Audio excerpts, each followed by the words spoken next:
I grew up in small-town America. As a kid, I worked in a dairy. My father and grandfather both fought in World War II.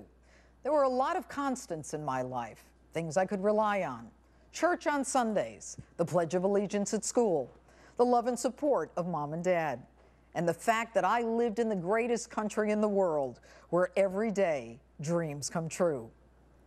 But last Wednesday, as I sat in a congressional hearing room on a rainy day in Washington, D.C., listening to whistleblowers' riveting accounts of what happened in Benghazi on the night Ambassador Chris Stevens, Sean Smith, Ty Woods, and Glenn Doherty were killed, my heart broke. Hello and welcome to Justice. I'm Judge Jeanine Pirro.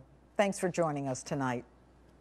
I've spent my career assigning blame for wrongdoing, instructing jurors on how to assess the truth, telling them to use their common sense in deciding who's credible, who has something to gain, something to lose, who has a motive to lie, telling them if someone lies once, you're free to assume they'll lie to you again. And there is something about the truth when you hear it. You simply know it. On the night he died, Ambassador Chris Stevens called whistleblower Greg Hicks to say, "We're under attack." The statement, clear, unequivocal, and foreboding. And Hicks did everything he was supposed to, activating the emergency response plan, mobilizing a team to repel the attack, calling the State Department's Operations Center, continuously updating the Operations Center throughout the night, even chartering a plane to fly the Tripoli response team to Benghazi. At some point, Hicks realized he was being left out of all decision-making and that the order had been given to stand down. There would be no rescue. We now know the Obama administration lied to us. They misled us, and they left Americans to die. So what do we know? Fact: the president knew at 5 p.m. his consulate and ambassador were under attack. He simply told Joint Chiefs Chairman Dempsey and Defense Secretary Panetta to take care of it. He simply went to bed. He didn't even bother to call, never checking with them again. Fact: the next morning, the president takes Air Force One to fly to a Las Vegas fundraiser for himself while Americans burn in the Middle East. He can take Air Force One for a campaign fundraiser, but he can't send fighter jets to save Americans. Fact: the fight lasted 8 hours. Fact: there was no spontaneous demonstration, no YouTube video that ignited the murderous fury in Benghazi, and they all knew it. It's not one fact, but each fact taken together as a connected whole that convinces us of what the truth is. And that truth? Jay Carney, Susan Rice, Hillary Clinton, Barack Obama, they all lied to us. Now, I'm tired of the sugarcoating. I'm tired of putting truth to the falsehood. A lie is a lie is a lie. Let's call it what it is. The whistleblowers changed everything. The ones who were instructed by Hillary's chief of staff, Cheryl Mills, not to speak to anyone alone about Benghazi, including congressmen. But Greg Hicks says it best. The job now is it's a demotion. So I've been effectively demoted from deputy chief of mission to desk officer. Mr. President, with all due respect, you actually demote the man who was on the phone all night scrambling to get help, destroying your classified records, chartering a plane, taking on the terrorist by himself. Why? Why would you do that? Why would you demote a hero? And why would you lie to us? I'll tell you why. Because of a looming presidential election 7 weeks away. Because Americans can't be under attack, especially not a terrorist attack, if, as you say, Al-Qaeda is already on its heels. Mr. President, how could you not send in reinforcements? How could you not send in Americans trained for this very kind of emergency? You're the commander-in-chief. That's your job.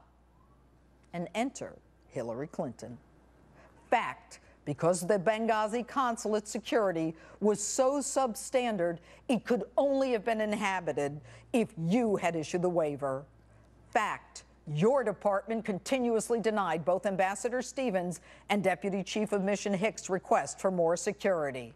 Fact, you actually reduced security when everyone knew of the threats and the prior assaults on Benghazi. And please don't even begin to try to sell us the idea that it was about saving money, because your own staffer, Charlene Lamb, who supposedly was dismissed, swore that the resources were not an issue. And my sources tell me Lamb is now up for an even higher post in the State Department. So, Hillary, why would you do this? I did tell the Accountability Review Board that Secretary Clinton wanted the post made permanent. Oh, okay. Now we know. You wanted to arrive on your chariot and announce the establishment of a permanent mission in a normalized Libya. Normalized? When you last visited Libya, you had the Defense Department pre-position assets off the Libyan coast in case you needed rescue. How could you?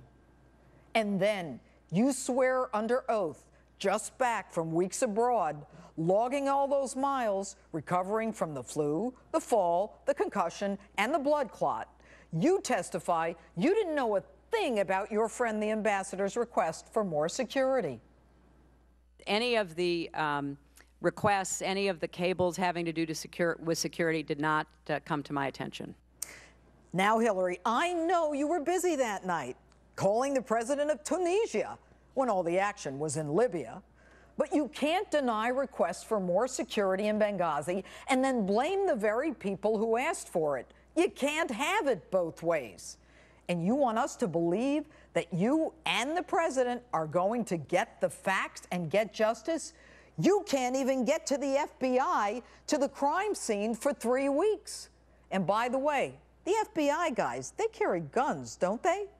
If it takes them 3 weeks because it wasn't safe in Benghazi, how the hell is it safe enough for you to keep our civilian diplomats there? And what to do? Find some guys with impeccable reputations, beholden to your husband Bill, and ambassador named Pickering, an admiral named Mullen. Have them investigate and make sure they don't ask you any questions, or talk to the guy in charge of the emergency response. And Pickering, he's perfect. He apparently believes America is already full of Islamophobes. And while you're at it, Hillary, why not throw the president of Libya under the bus, too? The man who traveled to Benghazi at great personal risk, confirming almost immediately what you already knew, that it was a terror attack, and you basically call him a liar or clueless to the rest of the world.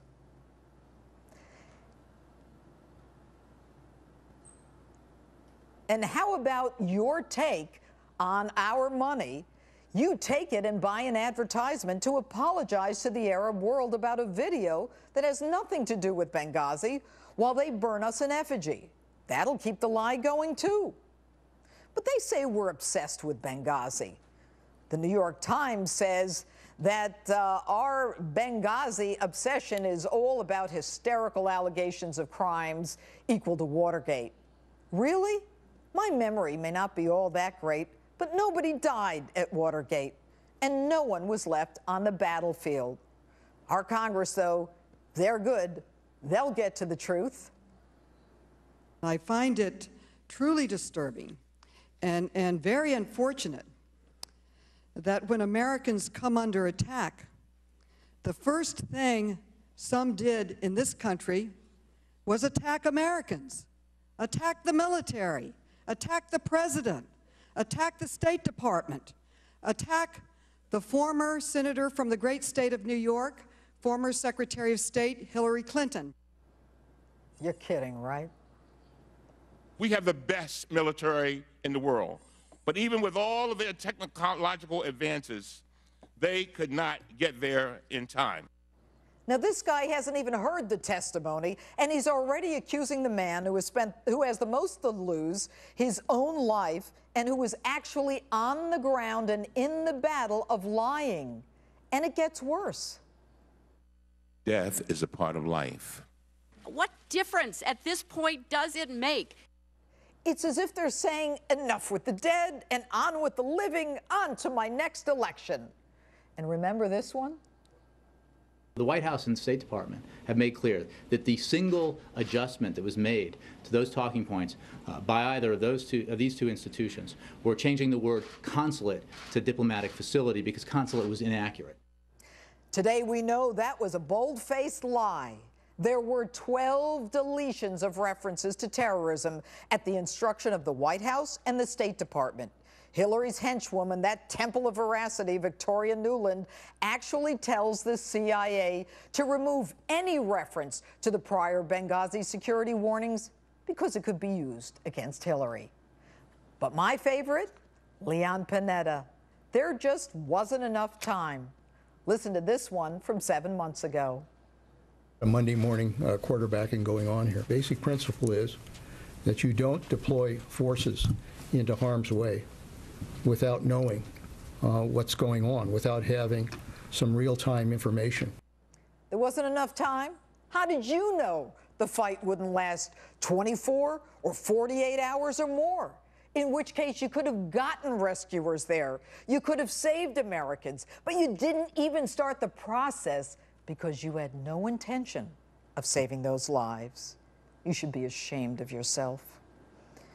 Yes, Wednesday was a sad day for me personally, for the families of those killed, and for any American who believes, as I do, that America is the citadel of honor and freedom. This past week, the dreams that I had as a little girl in that small town were shattered.